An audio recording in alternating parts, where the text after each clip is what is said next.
Ya, kembali di Dialog Market Corner, Pak Hans, terkait dengan investasi asing lah ya, yang kemudian terus datang ke Indonesia terkait dengan gejolak Brexit. Sebetulnya secara market, apakah kemudian IHSG consider sebagai satu indeks yang cukup seksi untuk asing atau seperti apa?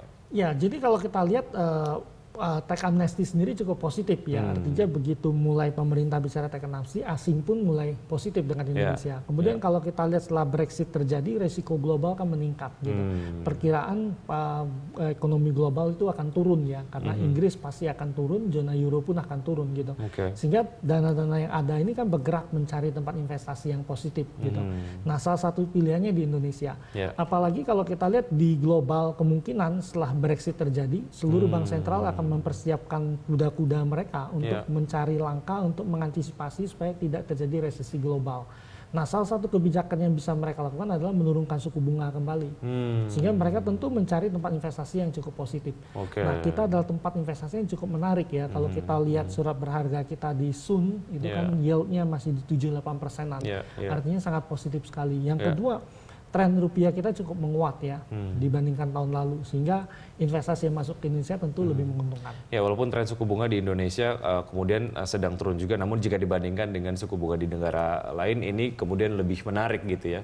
Oke, Pak Hans, setelah Lebaran, 1 minggu setelah Lebaran lah ya, artinya ketika masuk 1 minggu setelah itu sebetulnya profit taking masih akan terus terjadi atau pergerakan menuju IHSG yang positif tuh sudah terasa sebetulnya? Ya, kalau saya lihat pasar akan cenderung lebih konsolidasi ya, tetapi arahnya akan positif bergerak naik ke atas. Artinya kita menunggu bagaimana realisasi dari tax amnesty sendiri.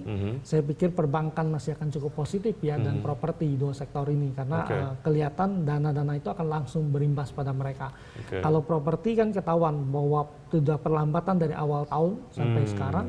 Kemudian kita lihat BI mulai melakukan pelonggaran, kemudian diharapkan dana-dana dari tax amnesty ini masuk, sehingga orang bisa spekulasi lagi di sektor properti. Support dan juga resistance untuk IHSG sendiri sebetulnya berapa tuh, Pak Hans? Iya, kalau kita lihat resistennya memang akan tes level 5040 ya sebagai resistennya. Kita harapkan bisa bergerak di atas 5000-an lagi gitu. Sedangkan support index kita lihat memang akan tes sampai dengan pas 950-an ya. Jadi cenderung memang pasar akan lebih konsolidasi dulu, tetapi arahnya lebih positif. Kalau Anda tadi menyebutkan ada sektor perbankan, properti, dan juga konstruksi yang kemudian pergerakannya akan cukup seksi. Kita masuk MES saja atau tetap selective buy? Ya, tentu agak selective buy ya. Kalau yang pertama di perbankan, yaitu ada beberapa bank yang kemungkinan akan dipakai oleh pemerintah untuk menampung dulu dana tax amnesty ini. Artinya banyak BUMN kah yang Anda rekomendasikan? Ya, seperti Bank Mandiri, BRI, BNI, dan harusnya cukup positif juga untuk BCA. Jadi mungkin bank-bank besar yang lebih diuntungkan dalam kasus ini. Ya, secara target untuk masing-masing bank BUMN dan juga untuk BCA berapa?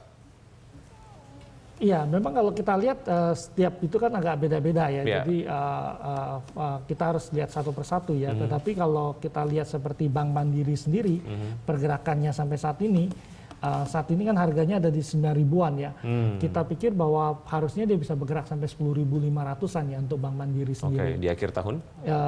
Di akhir tahun ya, memang harusnya sampai dengan level tersebut. Kemudian yang kedua, Bank BRI sendiri, dari harga sekarang di 10.000-an, kita pikir harusnya dia bisa bergerak sampai 12.000 sampai 12.500. Sedangkan BCA sendiri pergerakan dari sekarang kan di harga 13.000-an ya. Kita pikir harga sahamnya bisa bergerak sampai 14.000 sampai 14.200. Ya, kita ke properti dan juga konstruksi. Selective buy untuk properti mana saja yang menarik? Ya, memang kalau kita lihat akan lebih positif pada properti yang punya land bank besar, kemudian penjualannya putus ya. Jadi saham seperti BSDE masih jadi pilihan kita, kemudian Piwon, CTRA, kemudian dan LPKR.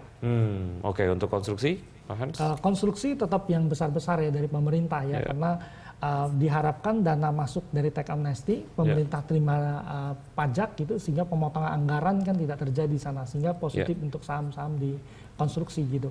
Kita milih Wika, Waskita, PTPP, dan ADI. Baik. Untuk sektor-sektor yang perlu di-avoid terkait dengan proyeksi yang Anda tadi sebutkan, sektor mana saja, Pak Hans? Di awal tahun kita lihat mining cukup positif bergerak naik ke atas ya, tetapi kalau saya lihat tidak terlalu kuat, cuman sentimen demand-nya saja gitu. Jadi kita mungkin akan lebih banyak menurunkan sektor mining sendiri gitu.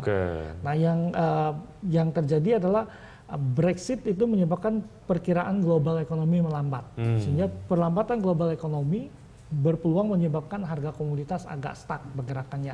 Sehingga seharusnya sektor mining agak bergerak turun ke bawah, tetapi perbankan dan properti yang bergerak naik. Perkebunan, komoditas perkebunan tidak negatif ya? Atau Anda tetap melihat untuk perkebunan akan ada pergerakan yang positif?